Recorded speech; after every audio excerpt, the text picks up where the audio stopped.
gotta plant the trees on day one because they can be growing, and I think some of these trees are needing 2 or 3 years in the ground to produce fruits, and now we got that started. If you guys know anything about Nicole, you know that what she's really wanted her whole life is just a big yard of grass so she can run barefoot all the time. It's like your favorite thing. Yeah.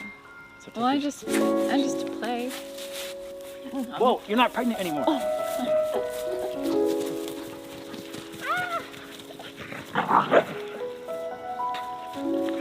The ground is pretty soggy. Okay, let it be known that we think that future home site is right here behind us. Yes. Boom, home. Property has levels, so up here is like high up on a cliff. And then you go down, and there's a giant hill. And I think the fruit trees would do well on the hill for drainage. But we might build a home here because then it would look out at this mountainous area. And what we'll show you in a second, we have a stream down below that borders the property. Which is really awesome. It's my favorite part. Yeah. You're so cute. Okay, so this is a part of the property more towards like the front end of the property. And as you can see behind me is pretty thick jungle. We have ironwoods and paper bark eucalyptus trees and a couple of like strawberry guava bushes and other stuff like that. The paper bark eucalyptus trees, we're going to take a good amount of them down for building, but we're also going to leave a good amount up for windbreak. So let's go check them out.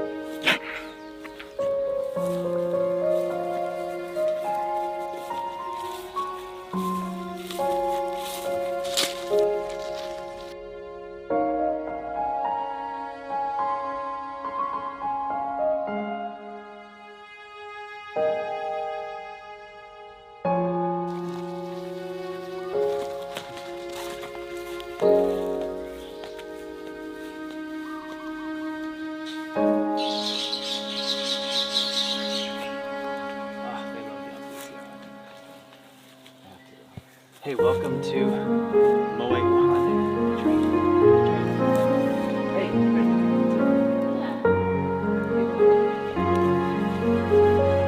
I've always thought it's really important to have multiple sources of outs, you know what I'm saying? So if you're going to cut a tree down, you want to have a couple of outs. If you're living life, you don't want to only be good at one thing, you want to be skilled at it.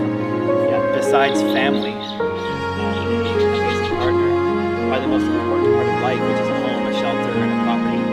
I think it's important to have maybe more than one in case something happens to one. I think it's important to have a property that you love as your main home flagship location, and then a bug out one that you're able to travel between them easily without the use of fossil fuels or money. And that's what we're trying to do here. We're trying to have a bug out property that's in a completely different climate than Komorebi, which is temperate Canadian rainforest, and now Moe Uhane is tropical jungle. Yeah, with a lot of mosquitoes, as you can see, mosquito dance. Yeah, which we've mastered. So Komorebi, the sun that pours through the trees and creates that filtered light in the forest, is our temperate property, which you guys have seen for the last 3 years. And it is our beautiful investment sitting there waiting for us as we deviate from that course of life to come here for a couple months to start our bug out location family here. And this location has pros and cons. Komorebi has pros and cons. What's one of the cons of Komorebi? I would say how remote it is and how it's very isolated to like get supplies. So Komorebi, that's one of the cons, but that also is one of the pros. You know, being in the middle of nowhere among really nature is very nice. Yeah. But Moe Uhane, right here, tropical, one of the pros is that it's isolated, it's remote, and we're going to establish it as an off-grid property completely for water, shelter, 100% off the grid, electricity, and food. But there's also a hospital an hour and a half away instead of a boat ride away. A boat ride and a 2-day possible journey away. That's also why we decided to have the 3rd trimester giving birth to Fox here, which turned out to be quite an adventure in its own right. Which you guys have already seen. Yeah, in the last video. You can see our birth story in the last video. In my opinion, both properties are still in their genesis. You know, we're still very green and very new out in Komorebi. For 3 years, we've really just begun to get established. But here at Moe Uhane, we think that we'll be able to move faster because we have more sun. It's also really warm here. Obviously it's tropics, so now we have a whole nother section of fruit that we can grow that we're really excited about. You know, it's also still a rainforest, so water's not an issue, and like you said, it's very sunny here. So. Where I was actually very disappointed with Komorebi in the early days in Canada, because from day one, I've always taught my gardening students, and I've always thought that planting your fruit trees is what you want to do on day one, so that you establish your fruit tree orchard and it can be growing as you do other projects. We couldn't do that. Why? We couldn't even get into the property. Why? Because it was so thick of just big, massive trees. Hemlocks and Doug firs and spruce. Alder and alder. Yeah. And we had to cut our way in for months. But this property has a forest as well, but it's a forest of eucalyptus. It's a forest of strawberry guava. It's a forest of tropical trees, and it's a lot of open areas. So there's bamboo forest. We utilize all these resources, which we're very excited about. We're planning on building our home out of the trees we're going to harvest on the property, and we're going to get planting fruit trees from day one. So if you stick with us, we're going to show you some incredible rare exotic tropical fruits, and we're going to show you how we plant them, and then you get to have updates on how they're growing. So every time that we leave this property and go back to Komorebi, the things that we have planted will grow and be waiting for us when we come back. Wind, which is the name of our sailboat. Well, it's Leave on the Wind, but I'm gonna So we'll spend half a year here, half a year there, and we'll build our life back and forth. Yeah. I feel that by year 10, we'll have a pretty established off-grid, beautiful turnkey life in both locations that is off the grid in electricity, travel, water, shelter, water, food. Yep. And that's the goal. How have Puma and Kai been feeling about the new property so far? I think they love the new property, but they're very new to the heat. I think they've been hot for about 2 months. They've been shedding all of their hair. But I think they love it. They love the water. But I think that they miss the wild, raw power of the temperate rainforest in Canada. I also think they miss the wood stove, but I think just like us, like we're gonna miss things, and then we're also gonna miss things here. Like it's gonna be an interesting balance to go back and forth, you know. But it's beautiful that we have both. So starting over. It is starting over. Starting over. It's crazy. A lot of people think that we're never coming back to our property on Vancouver Island. Is that the case? Never coming back. All that work is wasted. Why would we do that? Of course we're coming back. We think it's important to not have all of your eggs in one basket.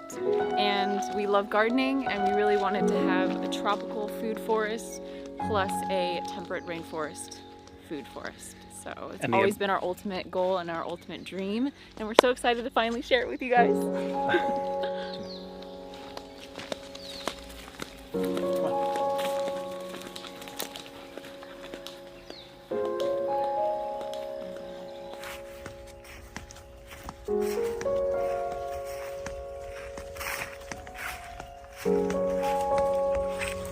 So here is the paper tree, the paper bark eucalyptus tree. And you can see it just like peels off.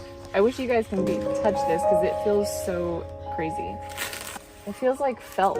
Like if you're doing like an arts and craft project, it feels like felt. It's crazy how it just peels off like this.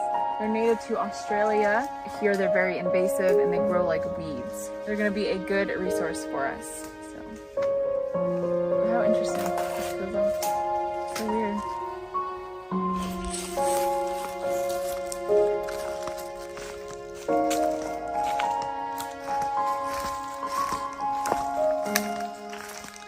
Hey, by the way, you just had a baby? Yes. You look fantastic. Thank you. I'm working on it. I can tell. I can see the koi right there. There's koi in the river. Yeah.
our property slopes down here. So we have this whole strip of river frontage to go swimming, to go paddleboarding, and build like a little dock. I'm so excited.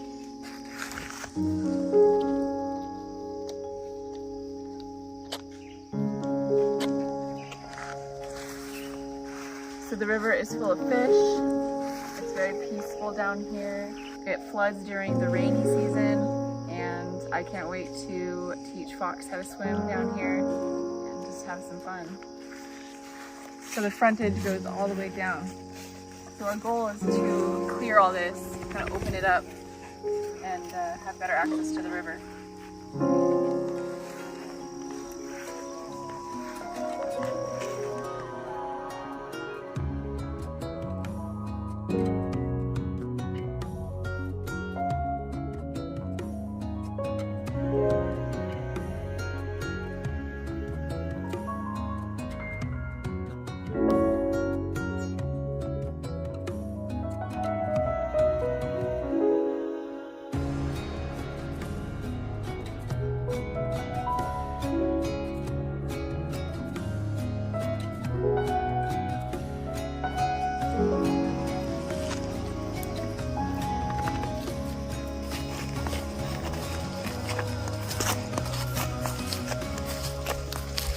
Have you jumped in the river yet?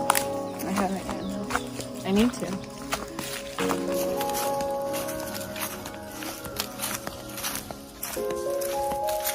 And here's the star of the show, Mr. Foxman. How's the Foxman doing? He's out. Yeah. He's looking chunky. I know, he's getting so chunky. He's like 10 pounds now. Like more than doubled his weight Yeah. in just a month and a half. Almost 2 months? Yeah, almost 2 months. It's crazy. Aww.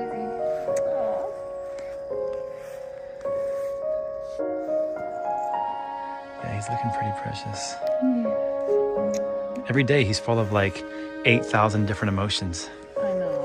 And he's like very vocal. He's so loud. Not like crying, but just like with his sounds. Like velociraptor sounds. So funny. As you can see behind me, we have this cool mesh tent. So while Jake is working on a lot of the projects, I'm safe in there with Fox from all the mosquitoes and just to hang out. It's like a little mini yurt, honestly.